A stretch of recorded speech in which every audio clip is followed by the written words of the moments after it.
in the 10th year after the beginning of Wahy. But how many believe in him now? So actually these are the people, we may call them the pace setters, the pacemakers. They have set the channels on which then humanity is treading and going. So they are the people who set channels of thought, lines of thought, and then the people generally they follow those lines and they follow in the footsteps of these people. Now let me come to the questions. What are the basic questions to which these people, the thinkers, the sages, the philosophers, they have been addressing, they have been grappling with? What are those questions? Number one, what is this universe? Has it been here in existence from ever and will continue to exist forever, or it has a beginning and an end? If it has a beginning and an end, then there must be some creator. Who is that creator? How can we know that creator? What are the attributes of that creator? We must know for ourselves. Can we have any contact with that creator? Can we approach him? Then number two, who are we? Are we just like animals? Or is there any qualitative difference between us and the animals? We find so many things common between us and animals. The animals have to eat, feed themselves, to preserve themselves. Preservation of the self.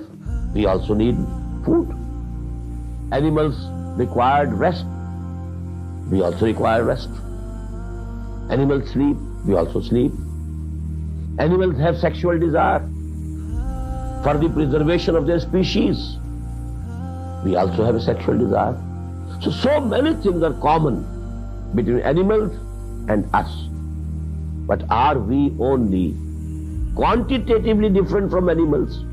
Or is there any basic and qualitative difference between us and the animals? Number one. Then what about our life? Is our life only this period of our existence here, from our birth till death, the 30, 40, 60, 70, 80, 90, 100 years? You can add to it, according to your knowledge, another 9 months that we passed in the wombs of our mothers. So is that the only existence of ours? This is life?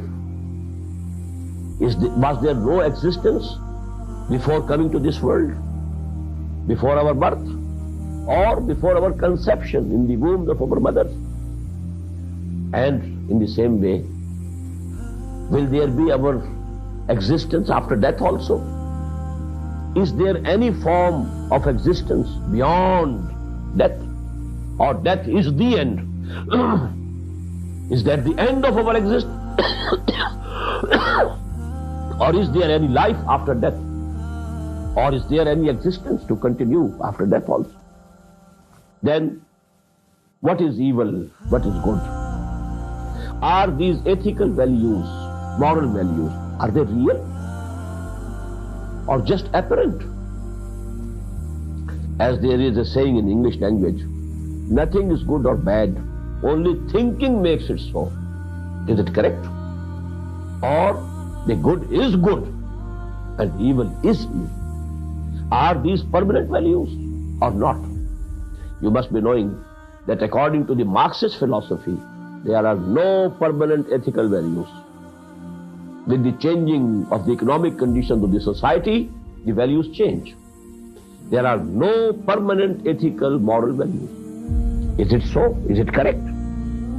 Then if there are permanent ethical values, why should we observe those values? Supposing I know that to tell the truth is good, to tell a lie is bad. But why should I tell the truth when I see there is danger in telling the truth? Maybe I'm killed. Maybe I'm fined because I have told the truth. Why not to escape the dangers by telling a lie? What's the motivating force? What's the motive that will make me tell a truth? Just as I mentioned about Socrates. By saying out the truth, he had to finish himself. So to say, he committed suicide. He could live if he accepted the judgment of the court. You can keep your thoughts to you. You are free to believe whatever you like, but you can't preach them. He didn't accept it. So what is the force, motivating force, that will bind us to the ethical values, to the moral values? So these are the questions. What is knowledge? We know that we have certain sense organs, and we gather some information through these sense organs. We can see, we can hear. Then we know that we have some faculty over here, of inferring. We infer from our sense data. The data is fed just, as the data is fed in a computer. We know we have a computer here. And you feed the data, and then data is processed by this computer. And we reach a conclusion. And now those conclusions are stored in the memory of this computer. This much we know. But is that all?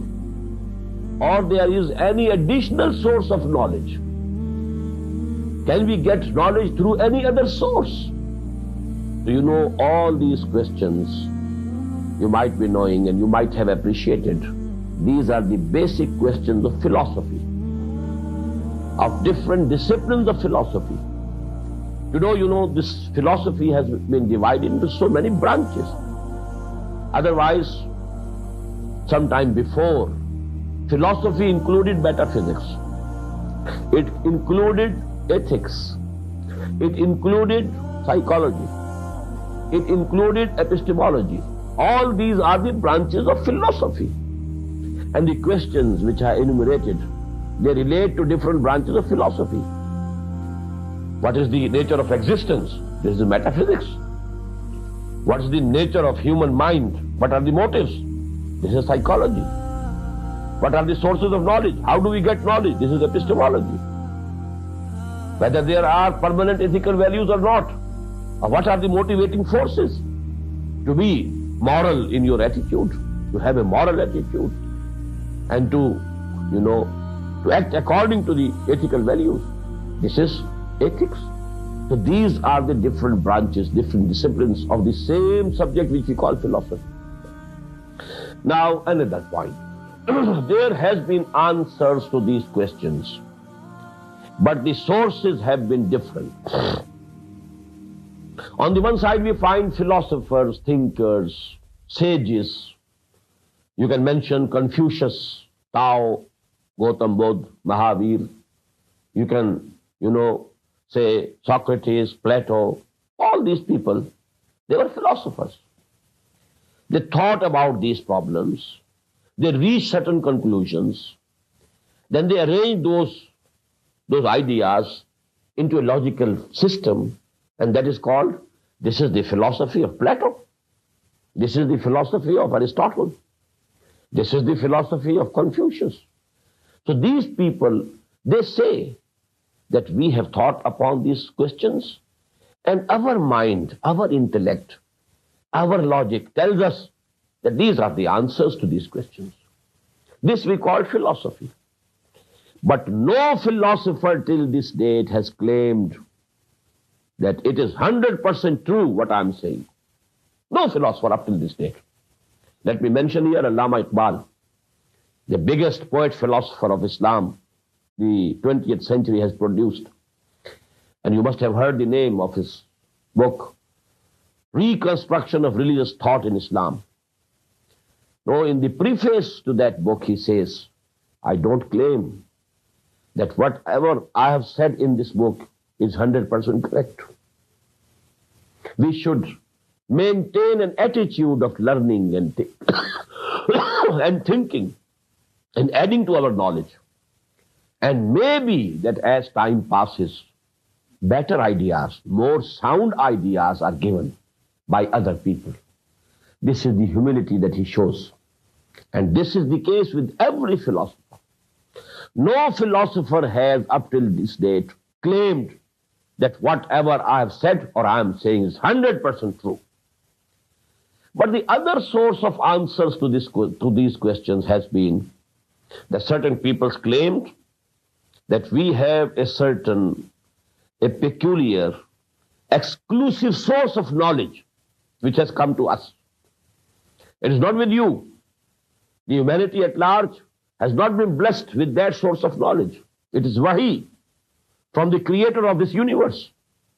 And we know for sure that these are the answers to these questions. And they are 100% correct.